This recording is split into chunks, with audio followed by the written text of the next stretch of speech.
Welcome again, dudes, to Orupset's chemistry class. In the previous class, we have already learned about the molar conductance and specific conductance. And now, we also knew that the conductance or molar conductance of weak electrolytes at infinite dilution could not be found directly because we don't know what the infinite dilution is for weak electrolyte. But for strong electrolyte, it is evident that a particular value is found for strong electrolyte for its molar conductance value. So, how could we find the molar conductance of weak electrolyte at infinite dilution? This is the question of Lacrope's. So, the question is resolved by Kohlrausch law of independent migration of ions. Kohlrausch law of independent migration of ions. You see here, Kohlrausch law of independent migration of ions. But before learning Kohlrausch law of independent migration of ions, we have to know what molar ionic conductance at infinite dilution means. Molar ionic conductance at infinite dilution is defined as the conductance. It is defined as the conductance of 1 mole of ions in an infinitely diluted solution at a given temperature, and it is denoted by small lambda. This one is small lambda. So I can repeat, the molar ionic conductance at infinite dilution is defined as the conductance of 1 mole of ions in an infinitely diluted solution at a given temperature, and it is denoted by lambda, small lambda.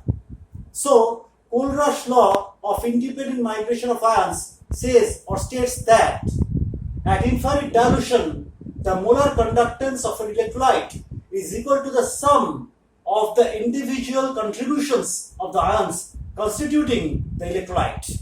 Again I repeat, it states that at infinite dilution, the molar conductance of an electrolyte is equal to the sum of the individual contributions of the ions constituting the electrolyte.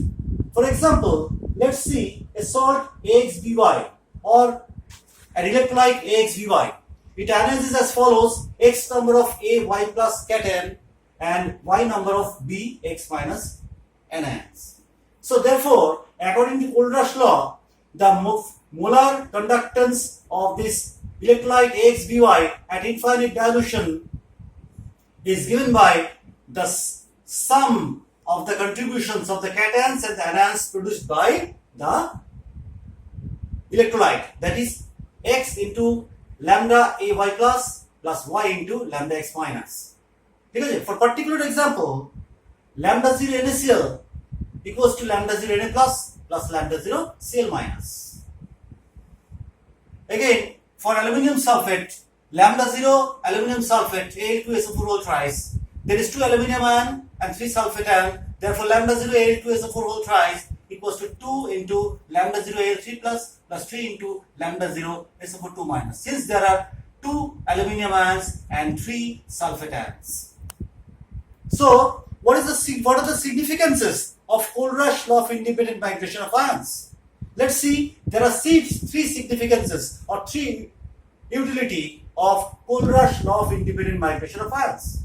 One is, we can calculate the molar conductance. You see, we can calculate the molar conductance of a weak electrolyte at infinite dilution from the lambda 0m of strong electrolyte, because the molar conductance at infinite dilution of weak electrolyte could not be known directly. Number 2,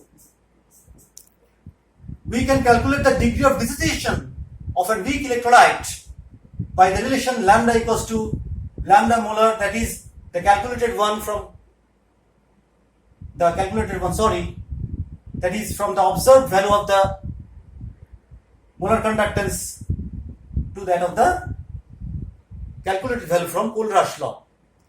the degree of dissociation is actually the ratio of the molar conductance that is observed or experimental value of molar conductance to that of the value that is calculated from Pohl-Rush law of independent migration of ions. And from this, we also can calculate the degree of dissociation, calculate the dissociation constant of a weak electrolyte, that is K equal to C alpha square by 1 minus alpha. We already knew it from class 11, and it is given by C into lambda m by lambda m 0 whole square by 1 minus lambda m by lambda m 0 whole square. Okay, fine.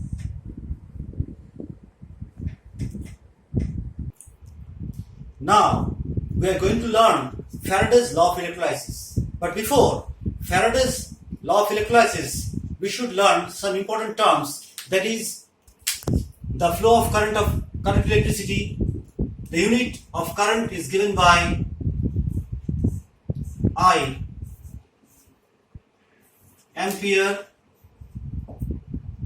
The amount of current is given by Coulomb.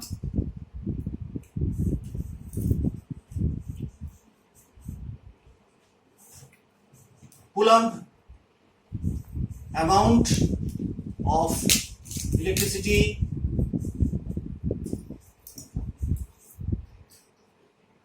and we will always set the time in second unit, and the larger unit of electricity is Faraday,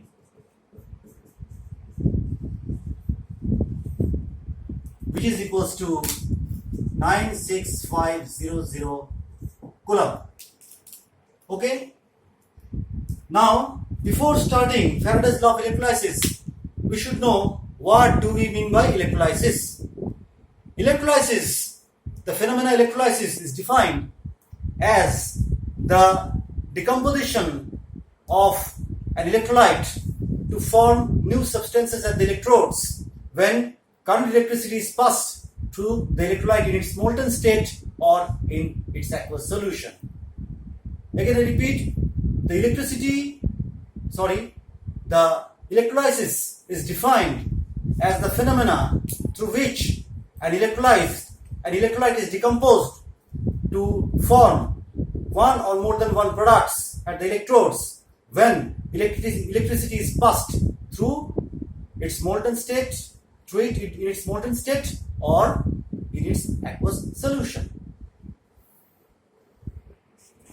So we are going to learn now Faraday's law of electrolysis.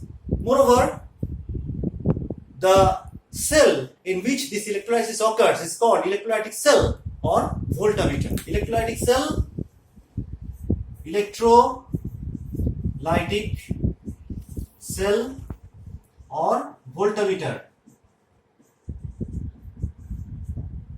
And in this case of electrolysis, always DC, that is direct current, is used, not AC is used. AC is not used because the electrolysis will not take place. DC is always used for electrolysis. Faraday has given two laws of electrolysis. Which one is called Faraday's first law of electrolysis, and the second one is called Faraday's second law of electrolysis. According to Faraday's first law of electrolysis, if current electricity is passed through an electrolyte in its molten state or in its aqueous solution, the amount of substance deposited or dissolved at an electrode is directly proportional to the amount of electricity passed through it.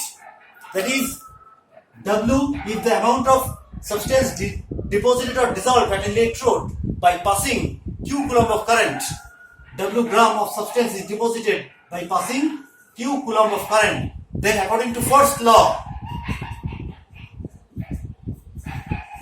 we can write W directly proportional to Q, and therefore W equals to ZQ, where Z is a constant which is also called electrochemical equivalent, or in short ECE. Now you see Q equals to W by Z. Sorry, Z equals to W by Q. The unit of W is gram and the unit of Q is coulomb. Therefore, the unit of Z, that is the electrochemical equivalent, is gram coulomb inverse or gram per coulomb. So, what is the definition of Z? If W equals to 1 gram, sorry, Q equals to 1 coulomb, then W equals to Z gram. That is, when the amount of substance that is deposited or dissolved at an electrode, when 1 coulomb of electricity is passed through the solution or of the electrolyte or in the molten state of an electrolyte, then the electrochemical equivalent of that electrolyte or that substance is called electrochemical equivalent of that substance. Suppose we have seen that 0.00118 gram of silver is deposited when 1 coulomb of electricity is passed through a silver salt solution. Therefore, the electrochemical equivalent of silver is turned out to be, I have written this data wrong, I think, 0.00018, I think, gram per coulomb.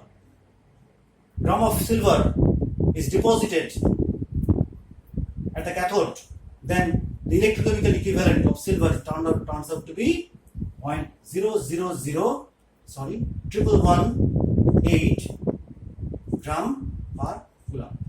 This is the electrochemical equivalent of silver. Now, we will learn the second law of electrolysis.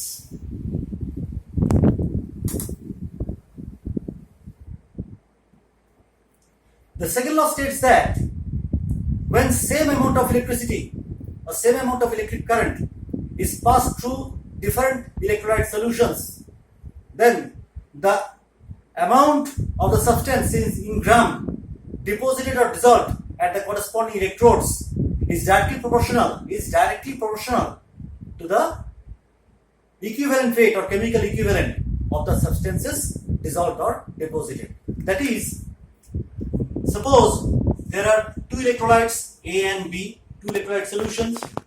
If we pass same amount of electricity through these electrolyte solutions and W1 gram of one substance is deposited or dissolved at the cathode, say, and W2 gram of another substance is deposited or dissolved at the cathode of the other electrolyte, say, then W1 by W2 equals to E1 by E2, or W directly proportional to E, where E1 and E2 are the chemical equivalent or equivalent weights of the substance A and B respectively. So, from this, we could combine Faraday's first law and second law of electrolysis. So, if we pass Q coulomb of electricity through an electrolyte, say W gram of a substance is dissolved or deposited at an electrode, and E is the equivalent weight of that substance, then according to first law, W directly proportional to Q when E remains constant, and according to second law, W directly proportional to E when Q is constant. Therefore, from law of compound variation we have W directly proportional to EQ when E and Q both are variables.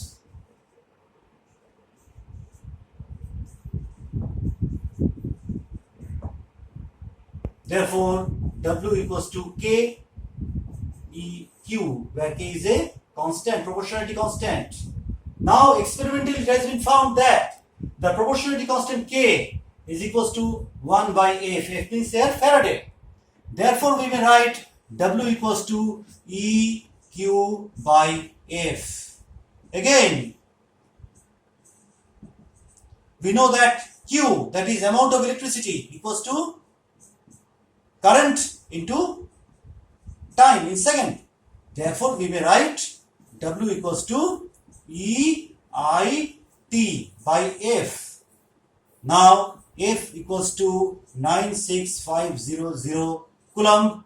Therefore, W equals to E I T by 96500. This is the combined form of Faraday's first law and second law. Now, from first law of electrolysis, we have W equals to ZQ from first law. And from the combination of first law and second law, we have W equals to EQ by F. Therefore, we write ZQ equals to EQ by F. Hence, Z equals to E by F. And this is the relation between electrochemical equivalent and Faraday. Now, I am going to define Faraday. What Faraday means? Faraday is the amount of electricity which, when passed through a solution of electrolyte or through a molten electrolyte, 1 gram equivalent of a substance will be deposited or dissolved at an electrode. But conversely, Faraday may also be defined as the amount of electricity carried by 1 mole of electron. That is, 1 mole means Avogadro number 6.022 into 10 to the power 23. This is Avogadro number. So 1 mole, that is Avogadro number of electron, carries 1 farad of electricity. That is Avogadro number of electrons carries 1 farad of electricity. Therefore, 1 electron will carry F by Na, F by Faraday by Avogadro number of electricity. Now you see, 1 electron carries Faraday by Avogadro number of electricity. So it is the charge of electron actually. Therefore, E, charge of electron is E. E equals to F by N into Avogadro number. This is the relation between electronic charge and Faraday and Avogadro number. So you see that electron is the smallest charge ever found. It is the smallest unit of charge. Any amount of charge can be assumed to be a conglomerate or association of electrons, some amount of electrons. Therefore, it has a nature of like atoms, since atoms are also indivisible particle of a substance. Therefore, electricity is also said to be in nature of atoms. The nature of electricity is the atomic in nature. Okay? First of all, for Bengali medium, I want to say that they have in syllabus the term equivalent conductance. Now, there is a relation between equivalent and molar conductance, that is equivalent conductance equals to molar conductance by Z, where Z is the total valency, which is equals to number of cation into its valency. For example,